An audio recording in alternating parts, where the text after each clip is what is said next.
Get your black hands off that leather before you ruin it for real clients. Someone tell me why this street creature is sitting in my lobby. Oh my God.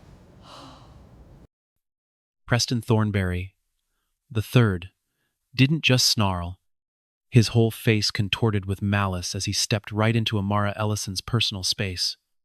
With a flick of his wrist, he dumped his scalding morning coffee straight onto her lap, and he watched the dark liquid soak through and stain her charcoal suit. Before she could move, he violently slapped her late father's oxblood portfolio out of her hands, scattering her documents across the wet stone floor. Look at you, dirty, trembling, and exactly where your kind belongs. Preston hissed, looking down at her with pure disgust. He grabbed her by the arm, dragged her off the bench, and shoved her down onto the hard, cold marble floor. Get out of my sight. Chase, call security and drag this trash out through the back door before she infects the air. Amara didn't flinch. She didn't let out a single cry as she hit the floor. She sat right there on the cold stone, and she let the hot coffee burn through the fabric of her suit, and her level gaze locked onto his eyes, with a composure so total it should have terrified him. Preston Thornberry thought he had just broken an intruder. He had no idea that the humiliated black woman he had just thrown to the floor of his own lobby was the legendary chief investment officer who controlled a $2.8 billion pension mandate, and he had no idea that in the space of 9 seconds, in front of his own security cameras, he had just executed his own career and detonated a firm his family had spent 90 years building. Before we watch the color drain out of his face when she walks into his boardroom, take 1 second to comment where in the world you are watching from, and subscribe to The Silent Verdict. Trust me, you do not want to miss the reckoning that is about to unfold. To understand how one arrogant man detonated a 90-year-old empire in the space of a single morning, we have to go back 3 hours. To the moment Amara Ellison first walked through the towering glass doors of Thornberry Vane Partners and gave her name, and watched a young woman behind a marble desk decide, in half a second, that she did not belong. The tower stood 40 floors above the financial district, and the top 4 belonged to Thornberry Vane. 90 years of managing old money for older families. $60 billion under management, according to the brass plaque in the lobby, which was carved from the same imported marble as the floor, the same marble as the columns, the same cold, veined, expensive stone that had been chosen for one reason and one reason only. It was chosen so that anyone who walked in without belonging would feel the temperature of it climb straight up their spine. Amara Ellison walked into that lobby a little after 9 in the morning, wearing a charcoal suit with no logo on it and shoes that were beautiful without ever announcing their price. She was 47 years old. She carried herself the way people carry themselves when they have already earned everything and stopped needing anyone to notice. And under her arm, she carried an oxblood leather portfolio, cracked at the corners, its clasp long since broken, an old and humble thing that looked entirely wrong against all that gleaming marble. She gave her name to the young woman behind the reception desk, and she watched something flicker behind that young woman's eyes. A small, practiced recalculation. And in that first half second, Amara Ellison knew exactly how her morning was going to go. I have a 9:15 with Mr. Thornberry and the investment committee, Amara said. Amara Ellison, the receptionist, whose brass nameplate on the marble read B. Callahan, looked at her the way you look at a delivery you were not expecting. And this is regarding, they're expecting me, Amara said. Evenly. It's on the calendar. 9:15. Britt Callahan's fingers moved across her keyboard with the theatrical slowness of a person who has already decided the answer. I'm not seeing anything under Ellison, she said. Are you sure you have the right firm? A lot of people confuse us with Thornton Wealth. 2 floors down. They handle the smaller accounts. She chose the word smaller, the way a woman chooses a knife from a drawer. I have the right firm, Amara said. Why don't you have a seat? Britt said, already looking back at her screen. And I'll see if anyone's available. Have a seat. Amara had heard those 3 words in 100 marble lobbies over 25 years. And she had learned a long time ago that they were not an invitation. They were a sentence. So she crossed that cold floor to the low leather bench beneath the window. And she sat down. And she laid her father's portfolio flat across her knees. And she began, as she always did, to wait. She had learned to wait from a patient man. She had learned to wait from her father. Her father's name was Elias Ellison. And 41 years ago, in a different city, he had walked into a marble lobby exactly like this one, wearing his only good suit, carrying this exact oxblood portfolio. He had been a high school civics teacher, a man who spent his days trying to explain to children the government had already written off that they were citizens of a country that owed them something, and he had saved for 2 full years to open a small tutoring center for the kids in his neighborhood. The kids, the schools, had already filed under the word lost. He needed $9,000. He had typed a business plan himself on a borrowed machine. He had shined his shoes and pressed his suit. And he had walked into a marble lobby. And he had given his name at a desk. And they had made him wait. They made Elias Ellison wait 4 hours that day. And then they sent a junior man down to tell him, in a lobby exactly like this one, in a voice she would one day hear again, that perhaps there were programs better suited to his situation. And Elias Ellison had folded his business plan back into this portfolio, and he had gone home. And something in him had gone quiet that morning that never spoke again. He never applied for a loan a second time, but he tutored those children anyway. He did it for free, in the basement of a church, for the next 30 years, because a marble lobby had decided he did not belong in the room where the money was. And he refused to let that decision reach the children. And one of those children, a girl who used to sit in the front row of that basement because she liked the way numbers behaved, the way they always told the truth, grew up to control more money than Thornberry Vane would ever see. That girl was now sitting on a bench in a firm's cold lobby with her dead father's portfolio across her knees. And inside that portfolio, folded into heavy cream stock embossed with a government seal, was a mandate worth $2.8 billion. It was the retirement savings of 41,000 public school teachers, and Amara Ellison held it in trust, which meant it was not hers to give away lightly, and it was not hers to hand to people who would fail the very teachers it belonged to. So she waited, and while she waited, she watched. Because the single most valuable thing a lobby will ever teach you is who a firm truly becomes when it believes that no one important is in the room. She watched them receive their morning. A little after 10, a young man arrived in a slim navy suit. An heir?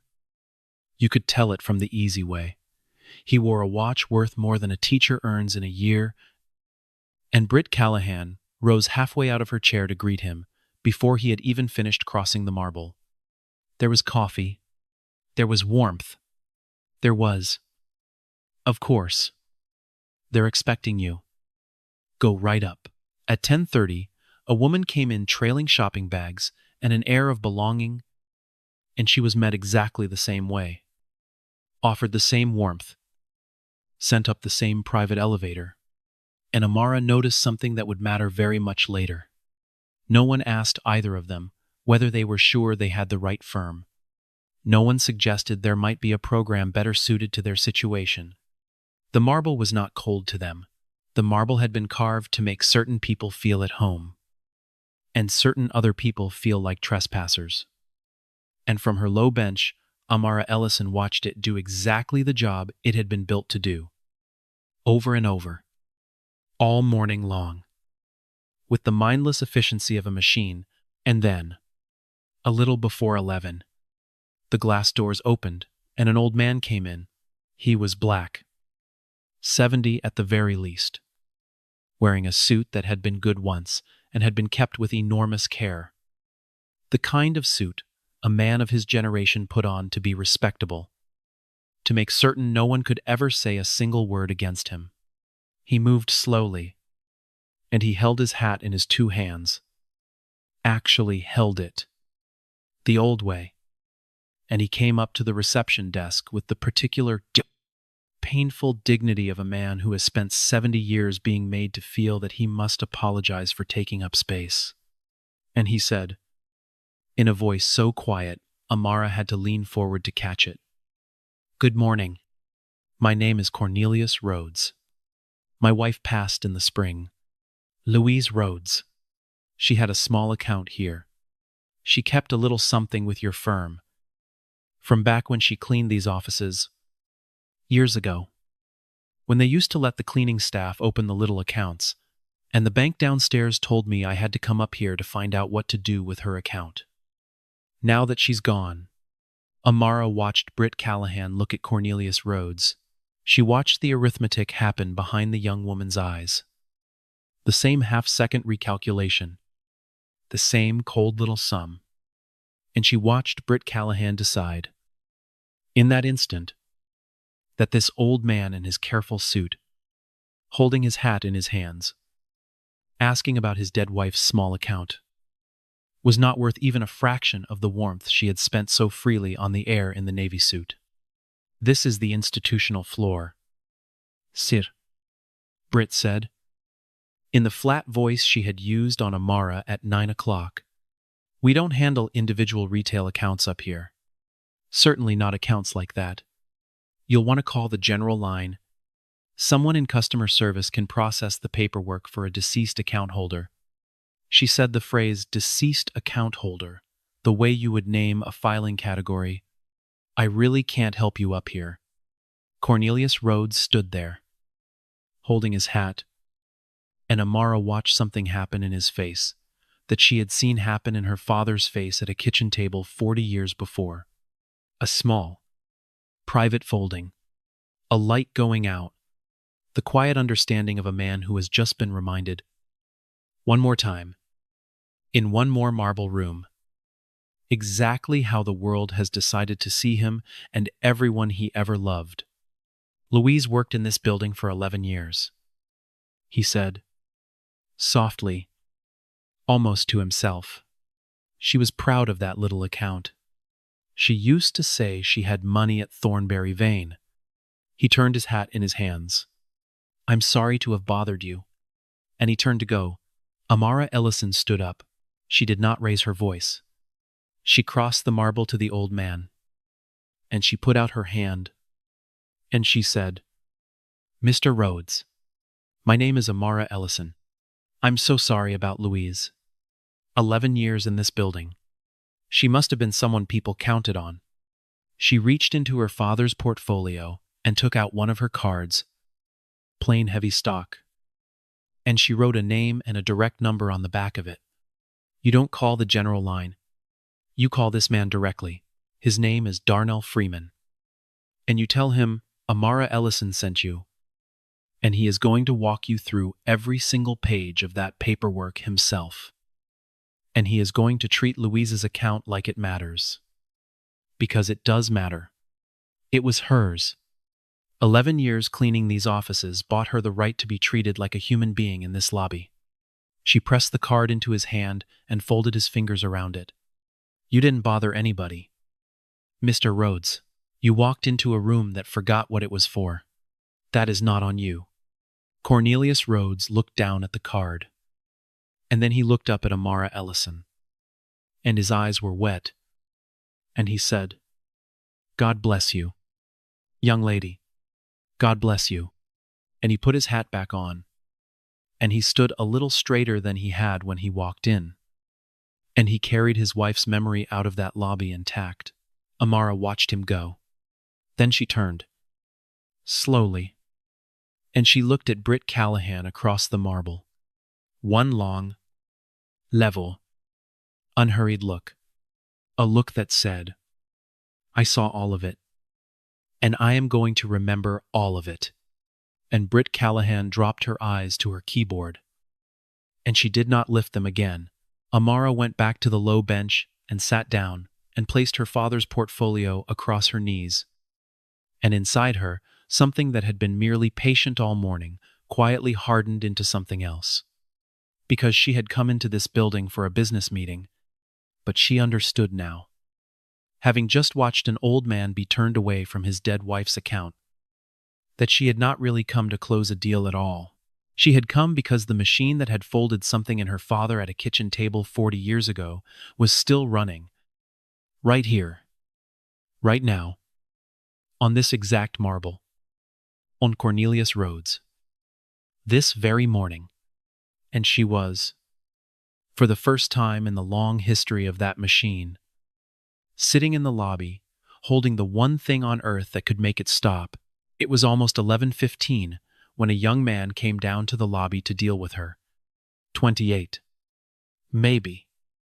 With a haircut that cost more than most people's rent and a lanyard that read C. Merrick. Associate. He looked around the lobby with the mild irritation of a man who has been sent to find something and is annoyed to discover it is a person. And his eyes passed over Amara twice before they finally landed on her. Are you here for the Ellison thing? He said, checking a card in his hand. I'm Amara Ellison, she said, and rose. Something in his face did a small, involuntary thing. The recalibration. The reflexive. Silence. There it is again. Right, Chase Merrick said. Great. So, Mr. Thornberry is running a little behind. Back to back with some of our principal relationships this morning. He asked if you'd mind sitting tight a bit longer. And then, because he could not help himself, because contempt in men like this always leaks out sideways, whether they intend it or not. And just so you have the right expectations going in, I don't know exactly what you're pitching, but Mr. Thornberry usually likes to route the emerging and, diverse manager conversations through our outreach group first. There's a whole program for it. Might be a better fit than taking up committee time. Honestly, I could walk you over there right now and save you the wait. Amara looked at him for a long, still. Granite moment, I'll wait for Mr. Thornberry, she said. Chase Merrick shrugged the shrug of a man who has offered a favor to someone, too foolish to take it. And he went back to the elevator. And Amara Ellison sat back down on the bench. And she waited. Because she had learned patience from a patient man. And because she understood something none of these people understood. Patience, in the hands of a person who quietly holds the checkbook, is not weakness. It is a countdown. She had no way of knowing how bad Preston Thornberry's morning had already been. 2 floors up. In a glass corner office, Preston Thornberry, the third, was having the single worst morning of his professional life. And he was the kind of man for whom a bad morning was not a hardship to be endured, but an insult to be avenged. The Ashby Fairchilds. 3 generations of family money. The relationship his grandfather had personally opened 60 years ago had called at 8 to say they were reviewing their entire portfolio. And reviewing was the polite word wealthy families used when they were shopping for the exit. The board had been on the phone with him since his quarterly numbers were soft. And Preston Thornberry, 44 years old, silver at the temples in the way that costs money to maintain, had been raised the way you are raised into a coat of arms, to believe that his name made him untouchable, that his time was the single most valuable thing that had ever existed, and that when the world went wrong it was always someone else's fault. And there was always, somewhere, someone smaller he could make pay for it. At a few minutes past 11:30, his assistant reminded him that there was a woman in the lobby who had been waiting since 9 to see him about a mandate. Preston did not want to think about a mandate. He wanted somewhere to put the rage that had been building in him all morning. And when he stepped off the private elevator into his own gleaming lobby and saw a black woman he did not recognize sitting on his bench, touching an old, cracked, cheap-looking leather portfolio, every ugly thing his family name had ever taught him to feel found. At last, a target it believed was completely safe, he crossed the marble toward her. And he did not slow down. And the whole lobby went still. Get your black hands off that leather before you ruin it for real clients, Preston Thornberry said, loud enough that every head in the lobby turned. Someone tell me why this street creature is sitting in my lobby. Amara Ellison looked up at him. She did not answer. She had spent 25 years learning that the loudest thing a black woman can do in a room like this one is refuse. Absolutely refuse. To become the thing they need her to be. And her silence, her stillness, the calm and level way she simply looked at him.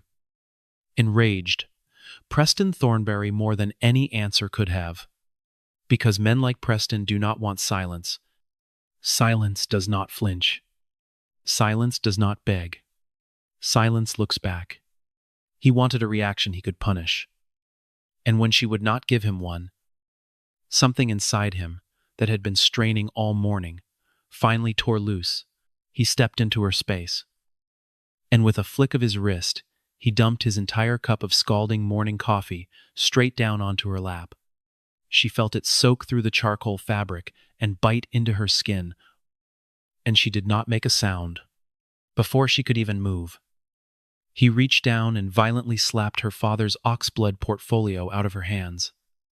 And 41 years of a dead man's dignity went scattering across the wet marble floor, the documents fanning out in the spilled coffee.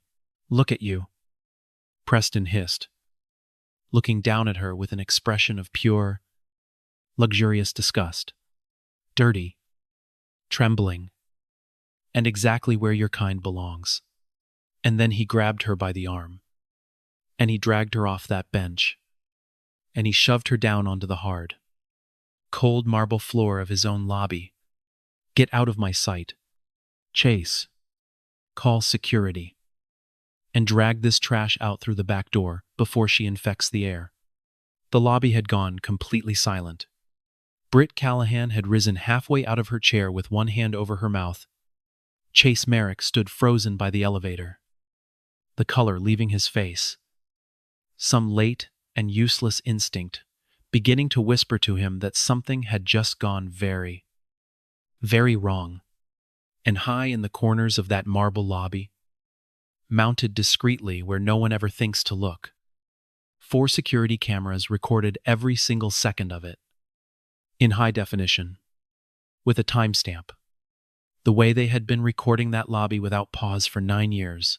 Amara Ellison sat on the cold stone where he had thrown her. Her suit was soaked and stained. Her skin was burning. Her father's portfolio lay open and empty 3 feet away. And she did not cry. And she did not shake. And she did not look away from him. She sat on the marble floor of Thornberry Vane Partners with a composure so complete, so unhurried, so entirely unbroken, that a smarter man than Preston Thornberry would have felt the first cold finger of fear touch the back of his neck. Because there was nothing frightened in her eyes. There was only a terrible, patient stillness. The stillness of a woman who has just watched a man hand her every single thing she will ever need to end him, and who is deciding, calmly, exactly how she is going to use it. She thought of her father, on a morning 41 years gone, folding his business plan back into that same portfolio and carrying it home. She thought of Cornelius Rhodes, an hour ago, turning his hat in his hands. And she thought, with a clarity as clean and cold as the marble under her hands, one single sentence. You have no idea who you just did that to. Then she began, slowly, and with total dignity, to gather her father's documents up off the wet floor, and it was at exactly that moment, as Preston stood over her waiting for security to arrive, that the private elevator opened, and a woman stepped out. Her name was Eleanor Grace. She was 55 years old, a senior partner, one of the few people in that building with a conscience she had not yet fully managed to bury.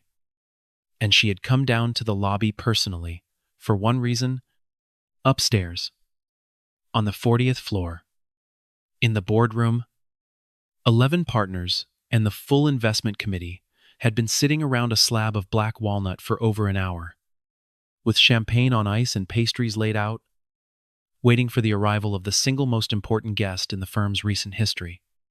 They were waiting for the chief investment officer of the Grayson State Teachers Retirement System.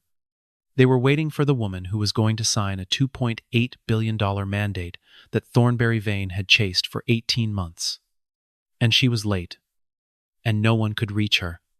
So Eleanor Grace, growing anxious, had come down herself to see whether the firm's most important guest had somehow been missed.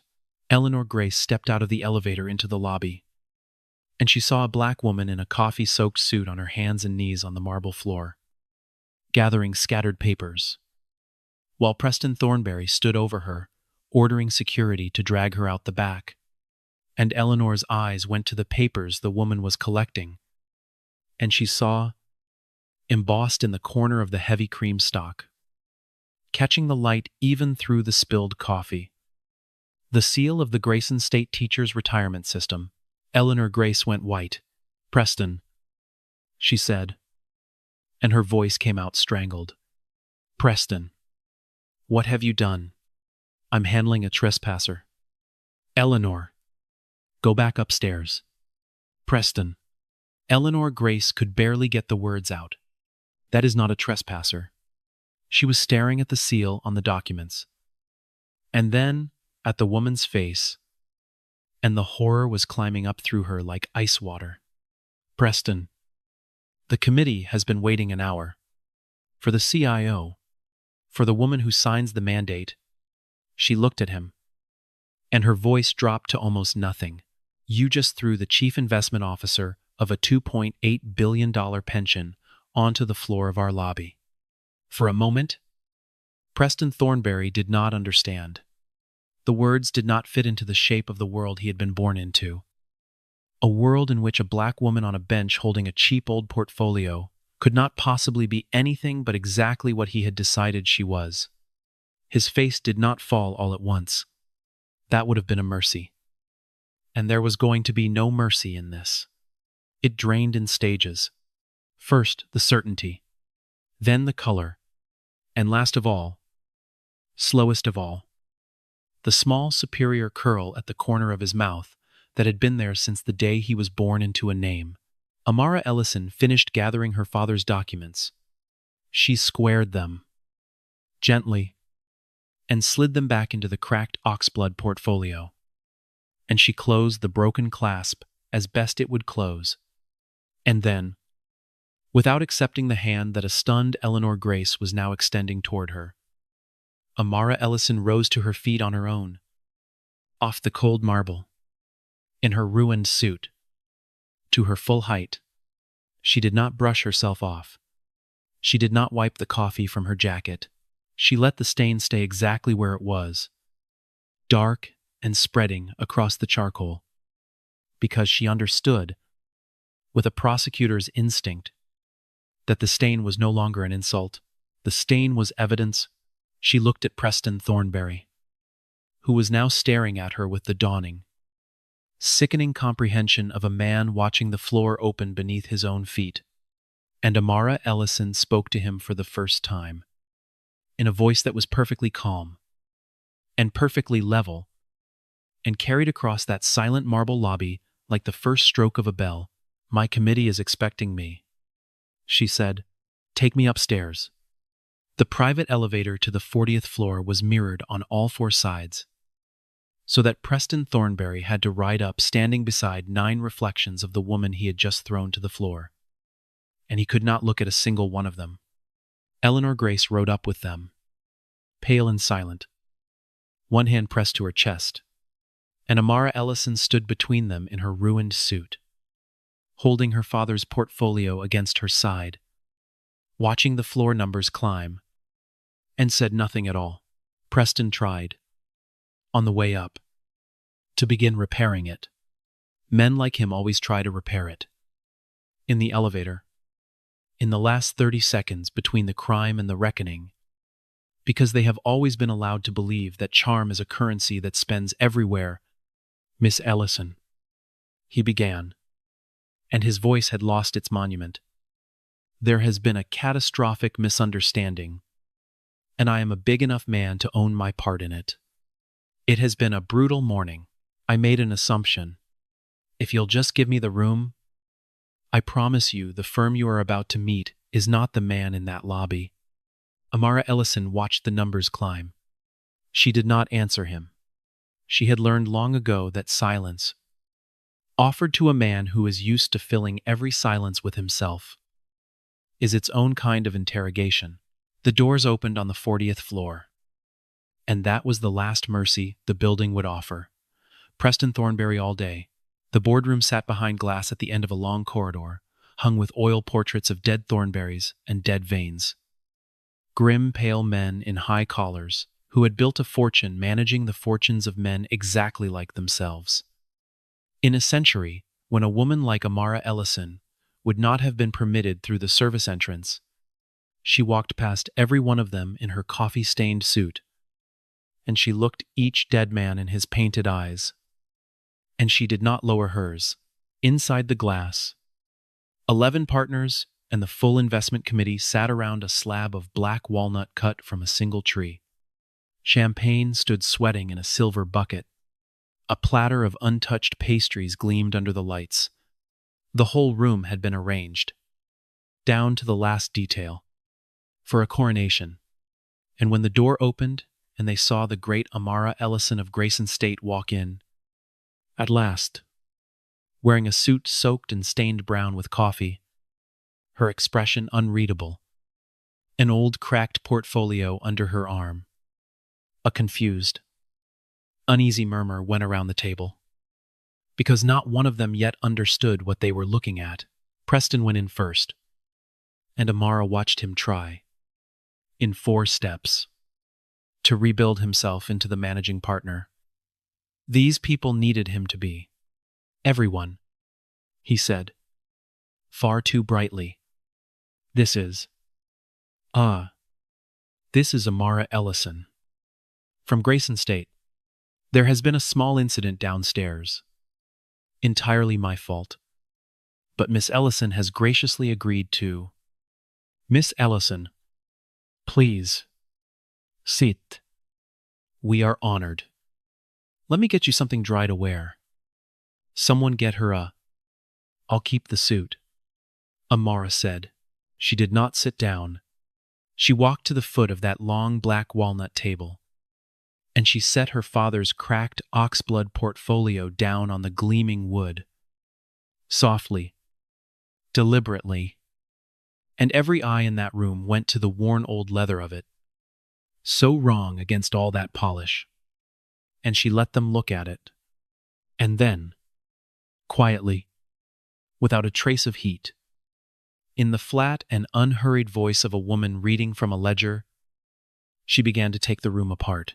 Before anyone gets me a chair, she said, I am going to introduce myself properly, because in the 3 hours I have spent in your building this morning, not one person here managed to do it. My name is Amara Ellison. I am the Chief Investment Officer of the Grayson State Teachers Retirement System. I chair its investment committee. I personally direct the placement of $2.8 billion, which is the retirement savings of 41,000 public school teachers. That money is not mine. I want that to be perfectly clear, because it changes everything about what is going to happen in this room.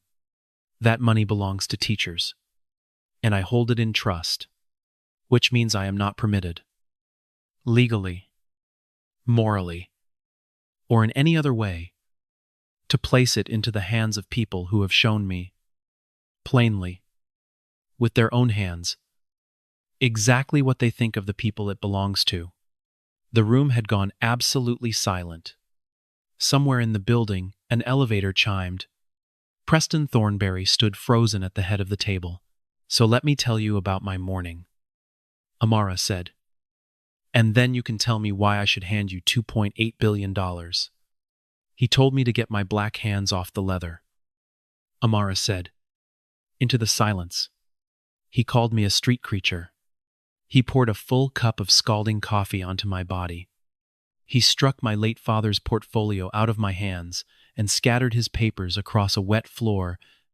He grabbed me by the arm, and he threw me down onto the marble, and he ordered his associate to have security. Drag me," and I'm quoting him precisely, "out the back door before I infected the air." She paused, and she told them, in that same flat, merciless calm, about 9 o'clock. "And Britt Callahan. And are you sure you have the right firm?" She told them about the low bench, and the 3 hours, and the air in the navy suit who was welcomed with warmth while she was left to sit.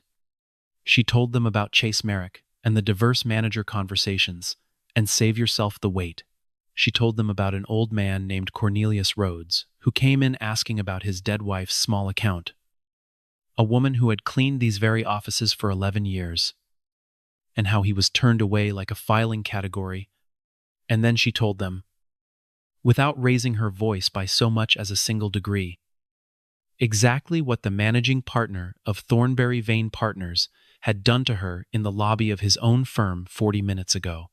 That is not a misunderstanding. A misunderstanding is a name spelled wrong on a calendar. What happened to me downstairs has another name, and every lawyer in this room already knows it. A woman down the table, a partner named Eleanor Grace, closed her eyes and did not open them. "Now," Amara said, "I imagine some of you are already telling yourselves the story you tell yourselves in moments like this one. That it is her word against his. That there were no real witnesses. That perhaps she is exaggerating. Perhaps she provoked it.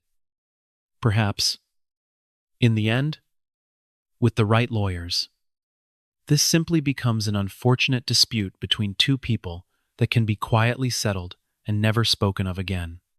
She let that sit. "I want to save you the time and the fantasy, because I sat on that floor, in my burning suit, and I did not cry, and I did not shout. And do you know why?" She looked at Preston. "I was looking up. I was looking at the ceiling of your lobby, and I was counting the cameras." The silence in the boardroom changed. It got deeper. It got colder. "There are 4 of them," Amara said, "mounted in the corners, exactly where no one ever thinks to look. High definition. Continuous recording. Time-stamped. 9 years of footage. I would imagine. Sitting on a server in this very building.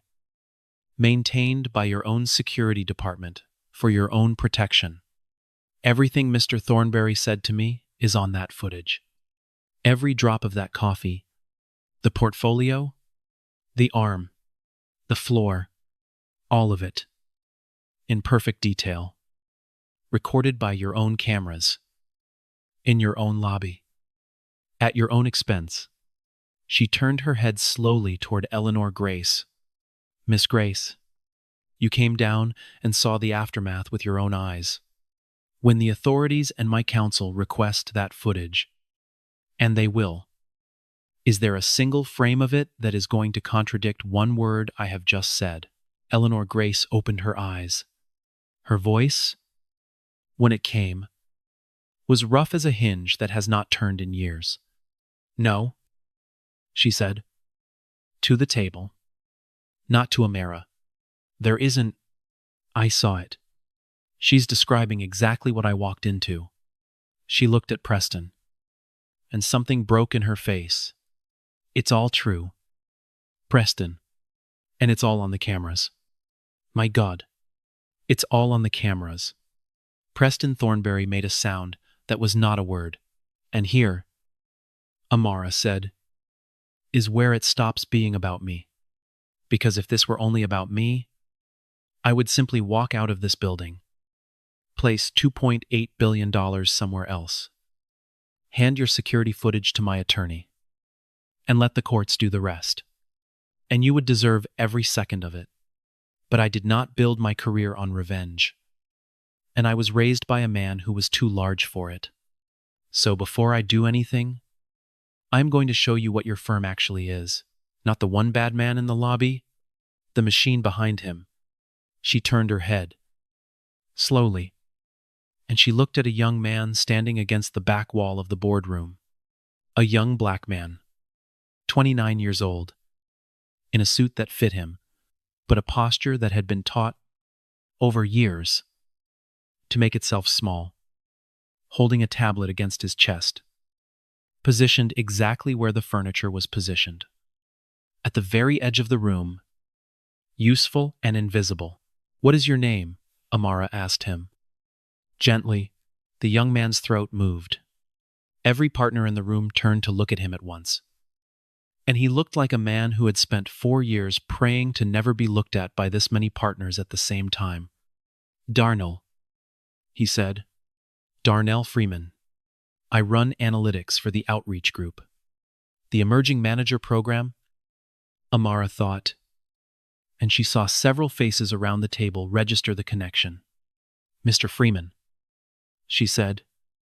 How long have you worked at this firm? 4 years. Mom. And in 4 years, Amara said, softly, still watching him. How many times have you sat at this table? Darnell Freeman did not answer, and his silence was the loudest thing that had been said in that boardroom all morning. That is what I thought, Amara said. She turned back to the table. While I was sitting on your bench for 3 hours, I did what I always do. I read the room. I read your building. And I found what I already knew I would find. Because I have been Darnell Freeman. And I know exactly where a firm hides the people it refuses to promote. Your outreach program. The one you won an award for. The one Mr. Merrick tried to shuffle me into this morning. Manages the money you set aside to prove that you care. And every single diverse manager who walks through your doors gets routed straight into it. Exactly the way you all tried to route me. A statuslot, a holding pen. And the capital in that pen is a rounding error against the flagship money you hand. With a handshake and a glass of that champagne. To men who look like the portraits out in your hallway, the best analyst on that desk is a young man you have kept standing against a wall for 4 years. You did not build a diversity program. Ladies and gentlemen, you built a very well-decorated place to put us, so that you would never have to give us the room. That is not a mistake. That is a system. And that system is exactly why a managing partner felt safe enough to throw a black woman onto the floor of his lobby this morning without a second thought. He has spent his whole life being taught that people like me have no power in a room like this. Your firm taught him that, and he believed you. No one at the table moved. Somewhere behind the glass, out in the office, the ordinary sounds of an ordinary Tuesday went on. Oblivious, before I show you what happens next, and I want you to be here for it, because this is the exact moment the whole story turns. Dome a favor. Comment right now. One word. If you have ever been made to wait in a room that had already decided who you were, and if you are not subscribed to the silent verdict yet, fix that now. Because what this woman does in the next 60 seconds is the reason this channel exists. Amara Ellison reached down, and she opened her father's portfolio. She did not do it quickly, and she did not do it for show. But every person in that boardroom leaned toward it anyway, because they all understood by now that whatever came out of that cracked old case was going to end something. She drew out a single folder, cream-colored, heavy stock, embossed in the corner with the seal of the Grayson State Teachers Retirement System, still faintly damp at one edge from the lobby floor. She opened it flat on the black walnut table. and she turned it so that Preston Thornberry could read it. And she pressed it flat with one steady hand. "This is the mandate," she said. $2.8 billion. A diversification allocation your firm has spent 18 months, and I am told several $100,000 in pitch preparation. Trying to win. It is the largest single mandate this pension has ever placed. It would have roughly doubled your institutional book. It would have paid for a great many renewals with a great many families, 3 generations deep. My committee approved a short list of 3 firms, and yours was the front runner. This document, she laid 2 fingers on the signature line, which was blank, was prepared for my signature. Today, in this room, it was supposed to be your coronation. Preston Thornberry stared at that blank signature line, the way a drowning man stares at a rope on the far side of a river he will never cross. Amara Ellison took an ordinary pen out of her father's portfolio, and then, watching Preston's face the entire time, she drew a single line. Slow. Deliberate. Unhurried. The whole room holding its breath. Straight through the signature block. Corner to corner. And she closed the folder. "There is your answer," she said. "The mandate goes to the second firm on the short list," she continued, sliding the folder back into her father's portfolio. "The Halverson Group. I called their managing partner from your lobby this morning, Mr. Thornberry, about an hour into my wait. She answered her own phone, and I want to be precise about what happens to you now, because I have found that men like you only understand precision when it has a number attached to it. You are going to lose the $2.8 billion. You are going to lose it publicly, because a pension this size does not move that kind of money quietly. And every institutional allocator in this country is going to know within a week that Thornberry Vane was the frontrunner, and Thornberry Vane blew it. And they are all going to ask how. And the answer is going to travel. And when they hear the how, when they hear that the managing partner assaulted the chief investment officer on camera in his own lobby, some of the 11 other public funds that keep money with you are going to start asking their own questions about their own allocations, and their own lobbies, and their own Darnell Freemans. I am not threatening you with any of that. I do not have to. I am simply the first domino you decided to throw on the floor." She fastened the broken clasp on her father's portfolio, and the small, stubborn click of it was the loudest sound in the room, and it was at that exact moment that the door at the far end of the boardroom opened, and Walter Vane came in. Walter Vane was 79 years old, and his was the second name carved into the tower. And he had not set foot in that boardroom in 3 years, because his hips had betrayed him, and because, if he was honest, he no longer recognized the firm his father had started. He came in slowly, leaning on a cane, and the whole room rose, because you rose for Walter Vane. It was a reflex bred into the walls, and he waved them all down with one liver-spotted hand, and lowered himself into a chair near the door. He had a tablet in his other hand, and on the screen of that tablet, frozen, was a single frame of black and white security footage. He had been in his office, downstairs, watching a monitor. He had seen the whole thing. For a long moment he simply looked at Amara Ellison, at her ruined suit, at the old portfolio under her arm, with pale, clear, ancient eyes, and then he turned his head. "Preston," he said. "Grandfather," Preston said, and the word came out of him small and boyish. The voice of the child he had been before the coat of arms was ever fitted to his shoulders. "I was watching the lobby feed in my office," Walter Vane said, and he set the tablet down on the black walnut table with the frozen image facing up so that everyone could see it. "I saw you pour the coffee. I saw you strike this woman's father's papers onto the floor. I saw you put your hands on her and throw her down onto the marble. His voice did not rise, and somehow that was worse than any shouting could have been. 90 years. My father and I built a name on one single thing: that we could be trusted with what mattered most to people. Their money, their families, their futures. He looked at the cracked oxblood portfolio, and something moved in his old face. And a woman walks into this house holding $2.8 billion that belongs to school teachers, and my own grandson pours coffee on her and throws her onto the floor of the lobby and calls her a street creature. He shook his head slowly. Do you have the faintest idea? Boy, how many of those 41,000 teachers are exactly the kind of people my father used to make, wait in a lobby, and then send away? Do you have any idea what it cost? In this country, for a woman like Miss Ellison to be standing at the head of this table today, instead of cleaning it, he turned to Amara, and there were tears standing in his old eyes, and he did not try to hide them. I am sorry.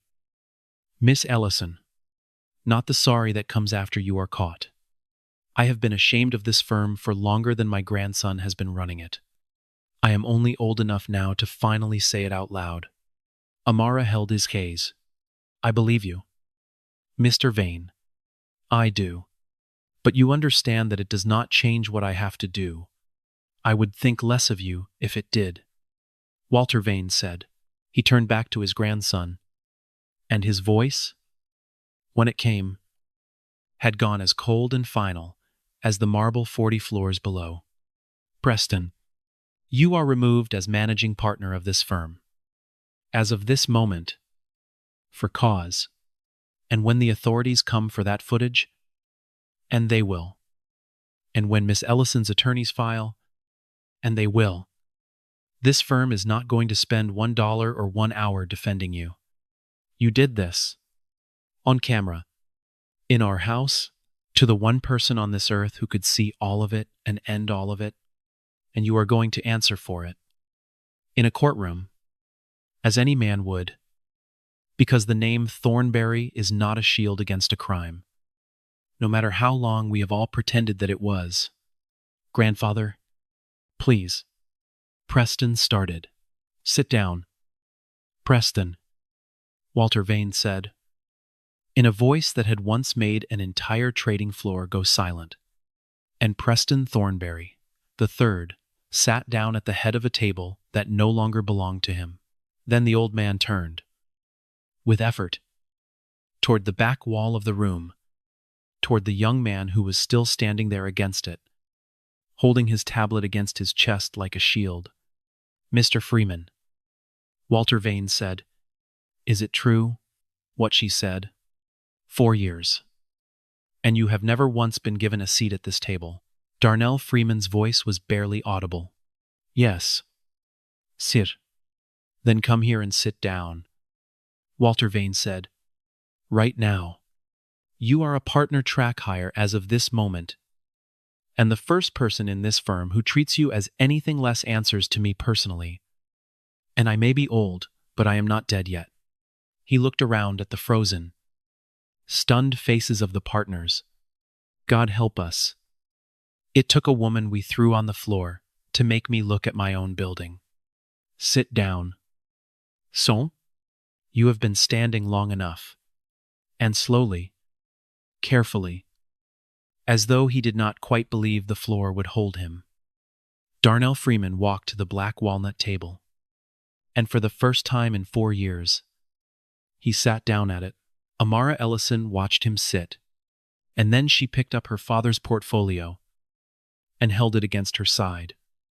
And she looked one last time around that room, at the frozen partners, at the untouched champagne, sweating in its silver bucket, at the pastries no one would ever eat, at the old man with the cane and the tears, at the young man who had just, in the space of 10 minutes, he'd been handed the table he had been kept away from for 4 years. And then she looked, at last, at Preston Thornberry III, heir to a name carved in marble. sitting very small at the head of a table that was no longer his proppet. "You poured coffee on me this morning, Mr. Thornberry," she said. "You threw me onto the floor and told me it was exactly where my kind belonged." She lifted her father's cracked oxblood portfolio just slightly so that every person in that room could see it. "My father carried this into a lobby just like yours, 41 years ago, wearing his only good suit, with his whole future folded inside it, and a man in an expensive suit made him wait 4 hours, and then sent someone down to tell him there was a program better suited to his situation. And it broke something in my father that he never got back. He tutored the children of his neighborhood for free, in a church basement, for the next 30 years, because a marble lobby decided he did not belong in the room with the money." She held the portfolio a moment longer. "This is all I have left of him. His papers were on your floor this morning, in your coffee, because you knocked them there. So understand me clearly. When you threw me onto that marble, you were not throwing down a stranger. You were throwing him down. Him, and Cornelius Rhodes, and Louise, and that young man you kept against a wall for 4 years. And every single person your firm has spent 90 years deciding could be treated like they were nothing." She turned toward the door. "And I do not sign for people who cannot see any of us." Amara Ellison walked out of the boardroom of Thornberry Vane Partners in her coffee-stained suit, past the oil portraits of the dead pale men, and she did not lower her eyes to a single one of them. And behind her, the glass door swung shut on the most expensive silence the firm had ever bought in 90 years. The story left the 40th floor before Amara Ellison reached the street. It did not travel the way you might expect. There was no phone held up in the lobby. No shaki video. No viral clip racing across the internet. It traveled the older way. The way news has always moved through the small, closed, paneled world of people who manage enormous sums of other people's money. In a phone call, and then another phone call, and then a lunch that got canceled, and a lunch that got scheduled. And by 4 o'clock that afternoon, everyone who mattered in institutional asset management already knew that Thornberry Vane had been the frontrunner for the largest public pension mandate of the year, and had lost it. In the room, because its managing partner had thrown the chief investment officer onto the floor of his own lobby, the Halverson Group announced the win 2 days later. Their stock jumped 11% on the news, and Thornberry Vane's institutional book, the flagship number Preston had bragged about to the Ashby Fairchilds, began, very quietly, to bleed. Money like that never leaves all at once.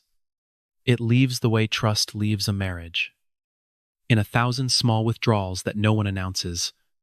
But within a month, 2 of the 11 other public funds with capital at Thornberry Vane had requested what is politely called a portfolio review, which is the institutional phrase for "we are looking for the door," and Amara Ellison, in her capacity as a public fiduciary, had done exactly what the law required of her.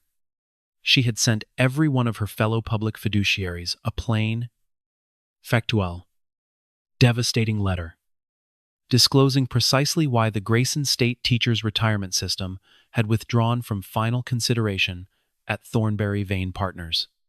She attached the anonymized allocation data that Darnell Freeman had quietly compiled over 4 years of being kept against a wall and never once been asked to present, the numbers that showed exactly how much flagship capital the firm placed with managers who looked like its portraits, and how little it placed with everyone else. And she attached the fact, stated without embellishment, that the withdrawal followed a physical assault on the chief investment officer by the firm's managing partner, captured in full on the firm's own security cameras.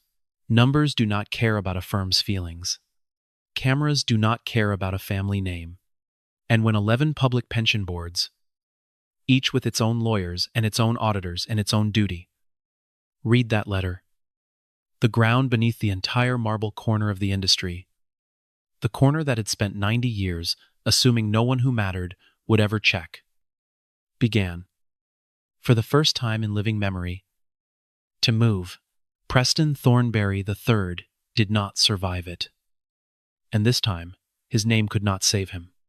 The security footage went to the district attorney, and the charges that followed were not the kind that quietly disappear, because the whole thing was on video, in high definition, with a timestamp, and there was nothing for even the most expensive lawyers to argue about. Assault, battery, a civil rights claim that drew the attention of people far above the local level. He kept his equity, because you do not strip a Thornberry of his shares. But he kept nothing else. And within the year, he was gone from the firm entirely and gone from the industry.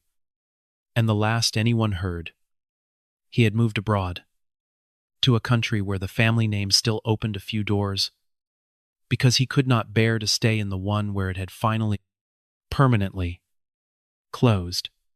Chase Merrick was let go the same week. Britt Callahan resigned before she could be. Neither of them was the true villain of the story. Amara had understood that in the lobby, but they had been the machine's willing hands. And the machine was being torn out at the root. And the hands went with it. But if the story had ended there, with one cruel man in a courtroom and one firm in freefall, then it would have been exactly the kind of story Amara Ellison refused to be the hero of. It would have been revenge, dressed in a good suit. One man punished, while the marble stayed cold, while the next Amara and the next Elias and the next Cornelius walked into the next lobby and were made to wait all over again. Amara had buried her father with a promise, and the promise was never, "I will make them pay." The promise was, "I will make sure the door stays open behind me." So she did the harder thing, the slower thing, the thing that would never trend, and would change everything. She wrote the open door standard. She wrote it at her own kitchen table over a long weekend. In the plain declarative language her father had used to teach 9-year-olds why a constitution is only worth the paper it is printed on if ordinary people can make it move. And then she did the thing that separates the people who make speeches from the people who make change. She built a coalition. She called the other public fund investment officers she had known for years. The ones who did not look like the portraits. The ones who had all, at one time or another, sat on the same bench she had. The black woman 2 states over who had once been mistaken for the caterer at her own conference. The Latino man who ran a firefighter's pension and had spent a decade being told he was articulate. The Korean-American woman who managed an endowment and had learned to send a white male colleague into certain meetings first, because the room behaved better when it thought he was in charge. She told each of them what had happened to her in the lobby of Thornberry Vane. And every single one of them laughed, the tired, knowing laugh of a person who has lived it. And then, Onebiwan, they stopped laughing, because Amara Ellison was not calling to commiserate. She was calling to move $80 billion.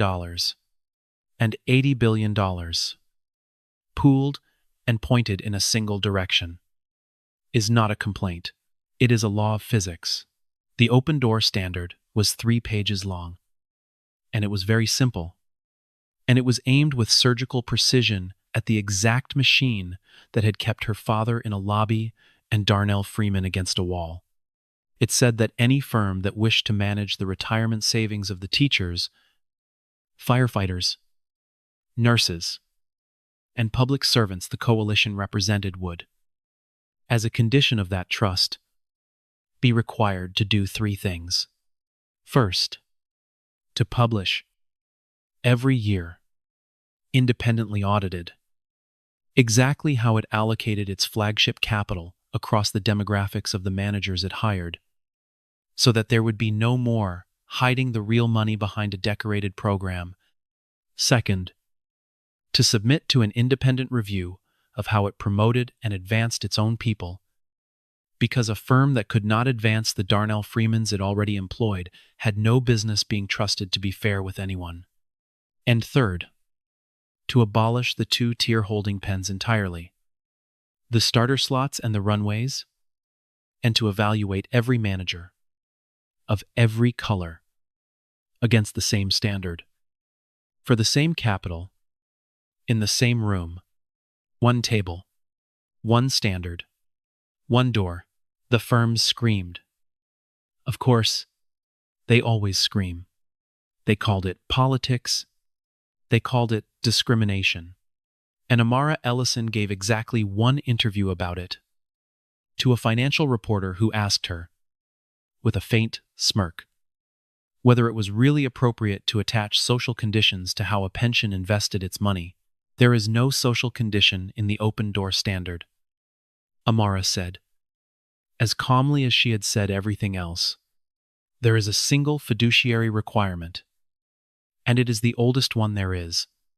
I am legally obligated to place the retirement savings of 41,000 teachers with the managers most likely to serve them well. And I have 3 decades of evidence. My own. My colleagues. And now, thanks to one firm that showed me its whole hand, a mountain of it in writing, that a firm which cannot see the value of a black woman standing right in front of it, or a brilliant young analyst it has kept against a wall for 4 years, is a firm that is systematically failing to identify value. A manager who screens out talent because of the color it comes in is a manager leaving returns on the table every single day. And I would be violating my duty to those teachers if I kept handing that manager their money. I am not asking anyone to be virtuous. I am asking them to be good at their jobs. The door has to be open because the talent is already out there. Standing in the lobby, being told there is a program better suited to its situation. I know. I was in the lobby. So was my father? She looked into the camera. The only thing that has changed is that now I hold the checkbook. And I have read the terms. The reporter did not smirk again.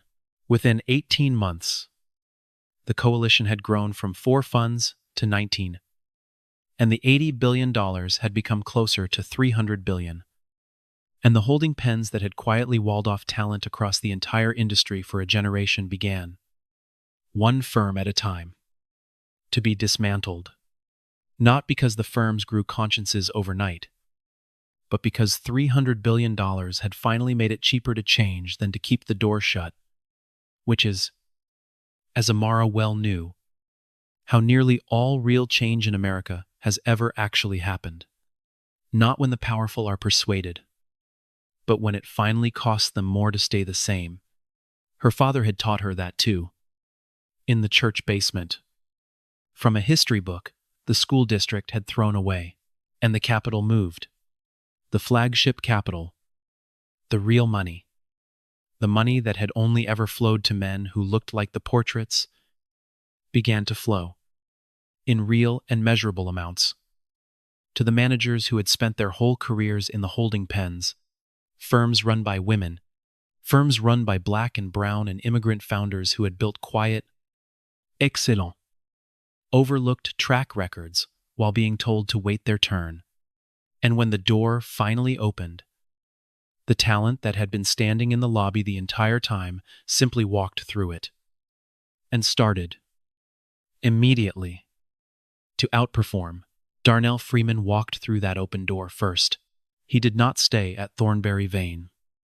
In the end, though Walter Vane made him a full partner and meant it, and offered him the entire Reformed Outreach book and a permanent seat at the black walnut table he had stood behind for 4 years. Darnell thought about it for a week, and then he came to see Amara Ellison in her office. And he stood in her doorway, holding his tablet against his chest, the same way he had held it against the boardroom wall. And he said, "Miss Ellison, I want to build my own firm, and I am terrified, because every person I have ever worked for has told me I am not ready, and part of me still believes them." Amara Ellison looked at the young man in her doorway, and she saw a girl in the front row of a church basement who liked the way numbers told the truth. And she saw a man in his only good suit folding a business plan back into an oxblood portfolio. and she saw 41 years of people being told, in marble lobbies, that there was a program better suited to their situation. "Sit down. Mr. Freeman," she said. "Let me tell you about my father." And she told him all of it. The 4 hours, the folded plan, the church basement, the 30 years of free tutoring, the portfolio she now carried $3 billion of other people's futures inside of. And when she was done, Darnell Freeman was very quiet. And then he asked her, "Why are you telling me this?" "Because you asked whether you are ready," Amara said. "And the honest answer is that my father was ready too. He was more than ready. He was brilliant and disciplined and right about every child he ever tutored. The only thing he was missing was one single person with the checkbook who would open the door instead of pointing him at a program." She slid a single sheet of paper across her desk toward him. It was a term sheet. Freeman Capital is going to need an anchor investor to launch. Someone credible. To give the market confidence in a first-time fund run by a young man the industry spent 4 years keeping against a wall. The Grayson State Teachers Retirement System is prepared to be that anchor. A real allocation. Mr. Freeman. Flagship capital. Not a starter kit. Not a runway. The kind of number that makes every other allocator in this country take you seriously on your very first day. You are going to be terrified anyway. Everyone worth anything is. On the first day, but you are not going to be waiting. Not you. Not anymore. Darnell Freeman looked at the term sheet, and then he looked at the woman across the desk, and his eyes filled, and he did not try to hide it, because he had spent 4 years hiding everything, and he had just been told he never had to again. "My father was a janitor," he said. Finally, quietly, "Otabunk, 20 years. He used to tell me the men on the top floor never once learned his name. And he would say it like it was funny. But it was not funny. I got into this business because I wanted to be one of the men on the top floor. And then I got there. And I found out they still did not know my name." He looked at the paper. "You knew my name in 10 seconds. In a room where I had been invisible for 4 years, you turned around. And you asked me my name? That is the whole thing. Mr. Freeman," Amara said gently. "That is all it has ever taken.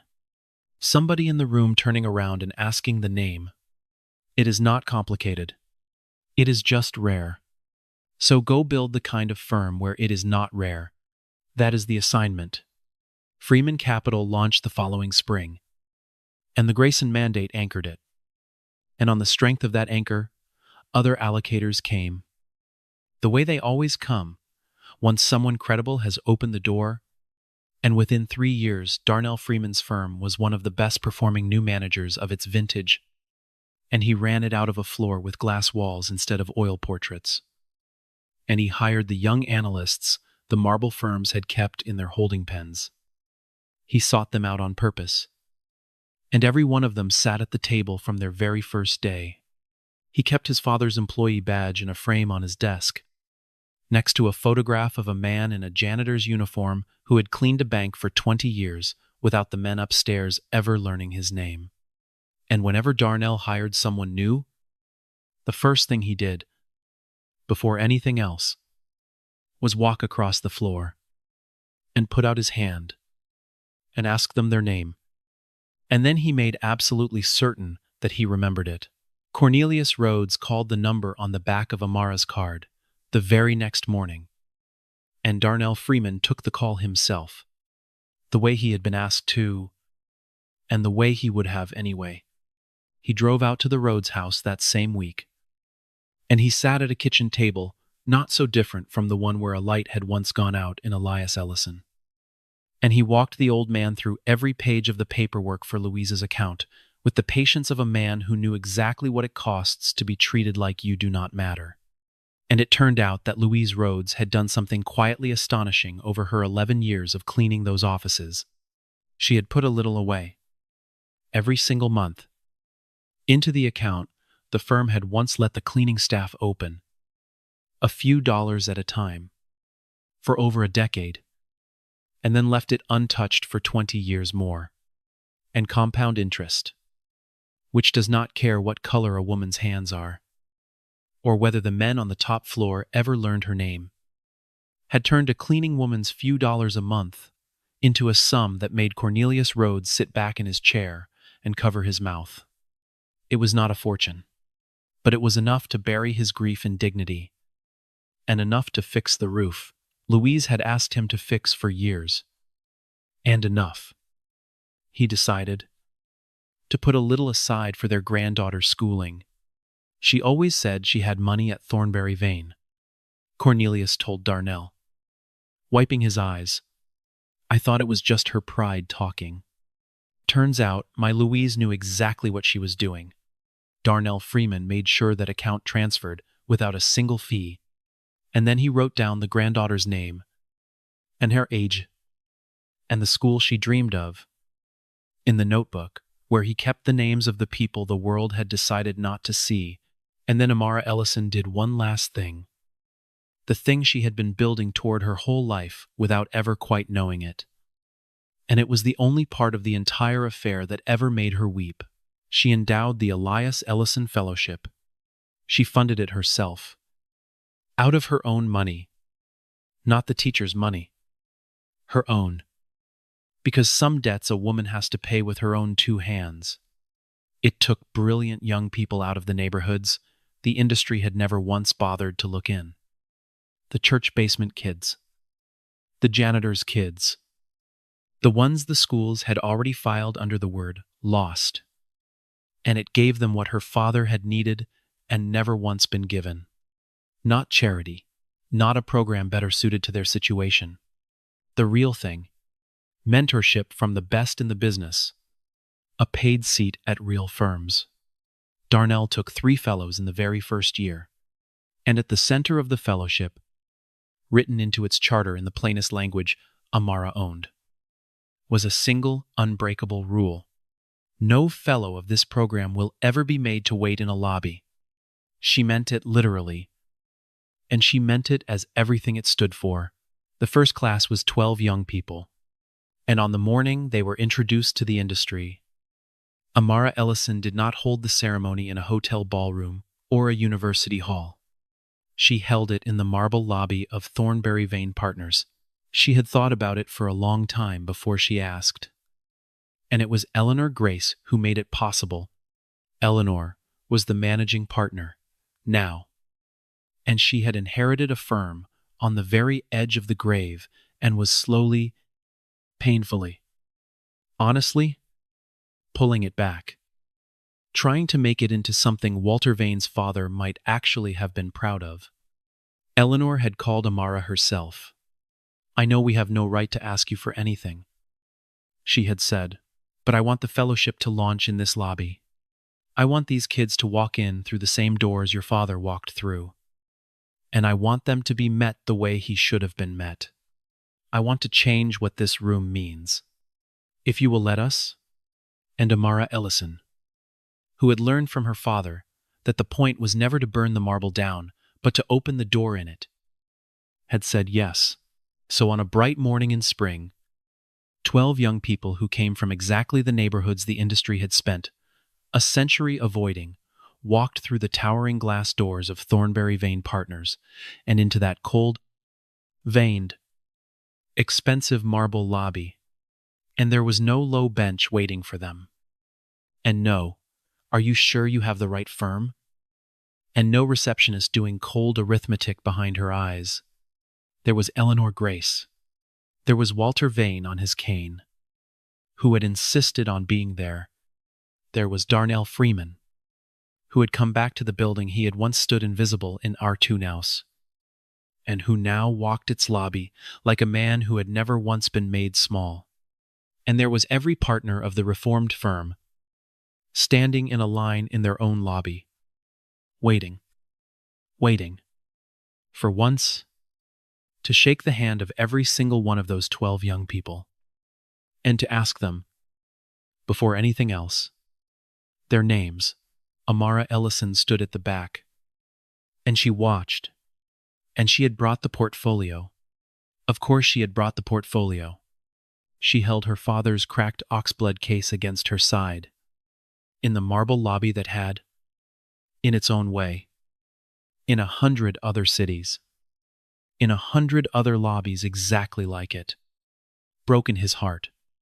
And she watched 12 children who might have been lost walk through a door that had been closed for 90 years, and be met, and be seen, and be asked their names, in the room with the money, when the last of the 12 had been welcomed. Eleanor Grace asked Amara if she would say a few words, and Amara Ellison walked to the center of that lobby, and she stood on the cold marble that had been chosen 100 years ago, precisely to make people like her feel the temperature of it climb their spines.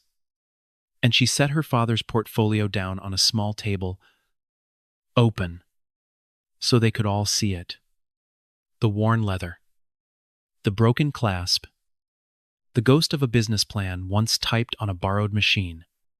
And she told those 12 young people about a civics teacher named Elias Ellison, who had saved for 2 years to open a tutoring center for the children the world had written off, and who had put on his only good suit and walked into a marble lobby with his whole future folded inside this portfolio, and who had been made to wait 4 hours and then told, by a young man in an expensive suit, that there was a program better suited to his situation.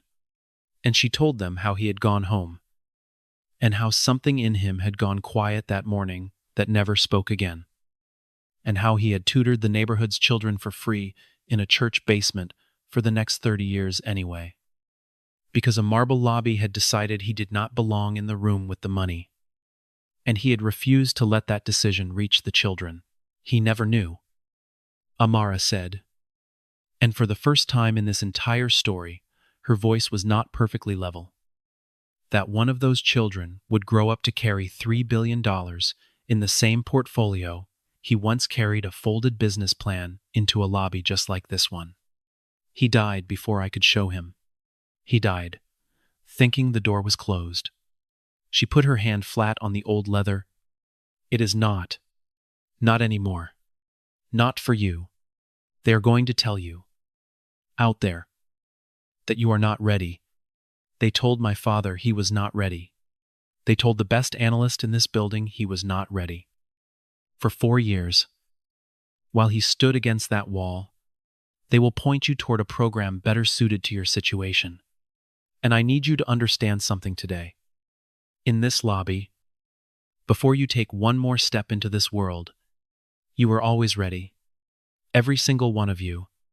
The door was never closed because you were not ready. The door was closed because someone with the checkbook had not read the terms yet. She closed the portfolio, gently, and pressed the broken clasp shut. And this time it held. Well, I have read the terms. The door is open. Walk through it. And when you reach the top floor, and you will, the very first thing you do, before anything else, is you turn around, and you find the person standing in the lobby, and you ask them their name. There is a photograph from that morning. Someone took it without her noticing. It shows Amara Ellison in the marble lobby of Thornberry Vane Partners. One hand resting on a cracked oxblood portfolio. 12 young people gathered around her. And behind them all, hung on the wall where Eleanor Grace had insisted on hanging it, a small brass plaque that had never been there before.